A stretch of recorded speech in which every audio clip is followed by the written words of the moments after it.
Hey, it's Mike over at Cross Country Mortgage, and it's time for your Monday morning mortgage update for the week of October the 30th, the end of the month. Halloween's tomorrow, November's here.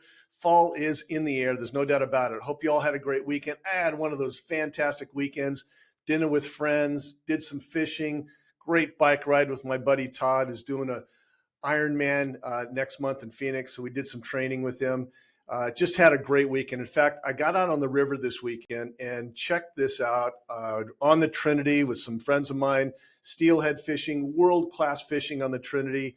And I'll tell you, the fish out there were few and far between, but the ones we caught were amazing. And they call the steelhead fish of 1,000 casts, and there's a reason for it. You catch one, and that makes your day.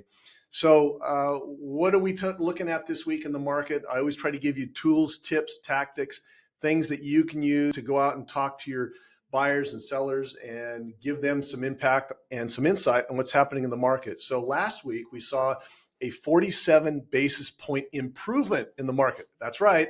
I said an improvement, which is really different from what we've seen over the last few weeks. In fact, let me show you the charts. You can see that the market last week on the right side here really has not performed well. Mortgage rates have been going up. They're kissing 8% now. And we just have seen a deterioration in the market for a multitude of reasons. But last week, we actually saw a rally in the face of what everybody expected. Why is that? A 46 basis point improvement. Money flowed into that bond market and rates got a little better. Well, all the economic news that came out said that the economy is doing actually fairly well and inflation was up, and that's bad for mortgage rates as well. So remember, when the economy is doing well, money will flow out of the bond market and into the stock market, and that increases mortgage rates. Inflation, when it's up, money flows out of that bond market. There's less of a return on bonds, and rates go up. So everything said that rates would go up. Economic income went up, spending went up, manufacturing went up last week. And the GDP, I talked about this a little bit, the gross domestic product. This is a number that tells us if our economy is growing or if it's not growing. Anything, to put it in perspective, anything above a 2.5% is not friendly to the bond market. And that's a good, strong growth in the economy. We expected the third quarter GDP number that came out last week to be 4.1, not 2.5, 4.1. It came in at 4.9%. This is unicorn numbers. This is amazing growth. This is what everybody would want. And it kind of flies in the face of what everybody's experiencing right now. And so when the number came out, which should have been horrible for our pricing and mortgage rates should have went up, most economists said, this doesn't add up. This isn't real. This is Bidenomics, if you will, the fake numbers, just like we saw fake numbers in the job market where the economists don't believe these numbers are real.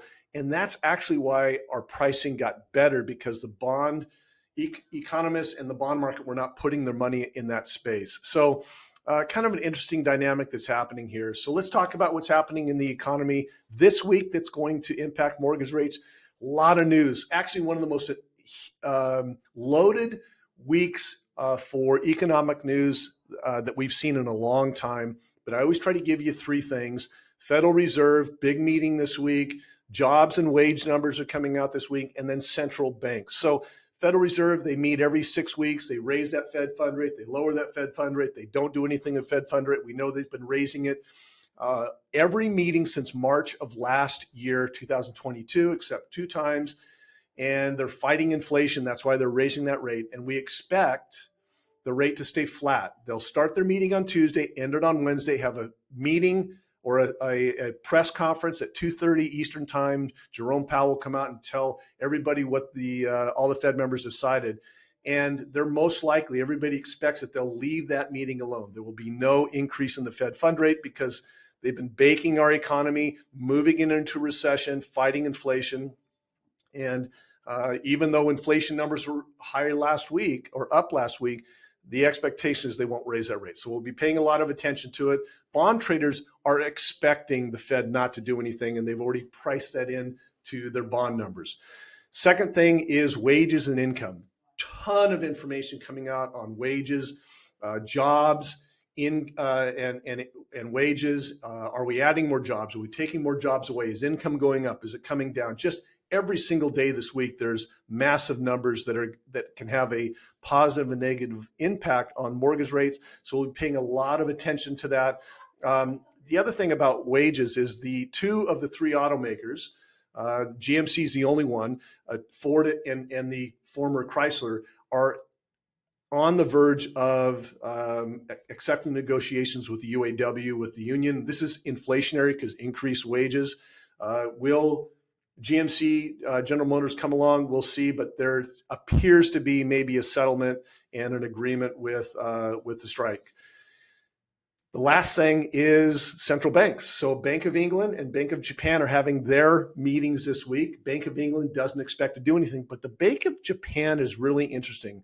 They've been engaging in manipulating their bonds and yields to by buying and selling U.S. Treasuries, and they're trying to manipulate their market. And there's some indications that are going to change course on this. This is going to show up tomorrow. And if they change course on how they've been buying and selling U.S. Treasuries, surprisingly, it can have a very negative impact on mortgage rates. So we'll be watching this very, very closely to see what they decide. If they change course, they're buying less U.S. Treasuries. Again, it could have a really big impact on our rates, and those rates could go up. So tip of the week. Affordability is the big thing. It's the word of the year, and we are at some of the lowest affordability numbers that we've ever seen. And it's the big issue. Can people afford to buy a house? I don't need to tell you this. We know this. Rates are up. Home insurance numbers are up. Down payment numbers. It's harder to afford a house when the prices are up, and prices are up.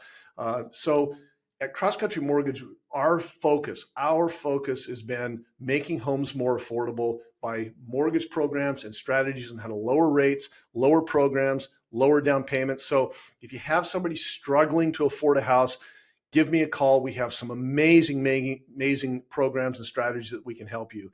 Have a great day. Hope you have a productive week, and we'll talk to you next week.